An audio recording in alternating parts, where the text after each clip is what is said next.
हाणे असां पंहिंजे ॾींहं जी शुरूआत कंदासीं। हार ही सभु सिंध जा हार पाण सां वधी वञे थो सिंधियुनि जो वक़ार। अस्सलाम वालेकुम। जेॾो बि चाहे दुश्मन मुंहिंजो ड्राए न सघंदो नक्शो सिंध जो। जेॾो बि चाहे दुश्मन मुंहिंजो ड्राए न सघंदो नक्शो सिंध जो। अलामतुन टोपी ऐं अजरक बाबत कुछ अहम लफ्ज़ पेश करण चाहियां थो। अजरक रुगो कपड़ो न आहे पर उहो इज्जत ऐं मोहब्बत ऐं मेहमान नवाज़ीअ जो निशान आहे। उन जा रंग ऐं नक्श असांजी धरती दरिया ऐं तारीख़नि जा तर्जुमान आहिनि। शायर लिखे थो अजरक जे रंगनि में सिंध जी मोहब्बत लही पई। अजरक जे रंगनि में सिंध जी मोहब्बत लही पई।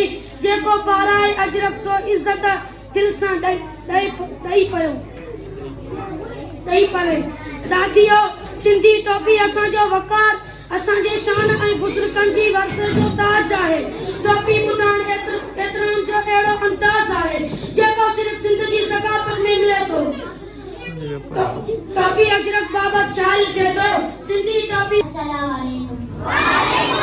झोलीअ में अॼु बोल उड़नि जा बोली तुंहिंजी झोलीअ में जे सूर्य असीस छुपाए विया पंहिंजो नूर नचाए विया तुंहिंजी जोत जलाए विया से लुढ़क मिटीअ में लोए विया पर छा मोती पाए विया से वण लोड वाव थिए से पन में पड़लाव थिए जे बुन बेन वॼाए विया जे तन मन वारी गाए विया।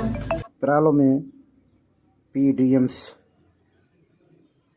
स्कूल जे तरफ़ां सक़ाफ़ती प्रोग्राम थी गुज़रियो। महिमान ख़ासि न्यादल सोलंगे सिंधी सुखड़ी अजरक ओढायो वियो।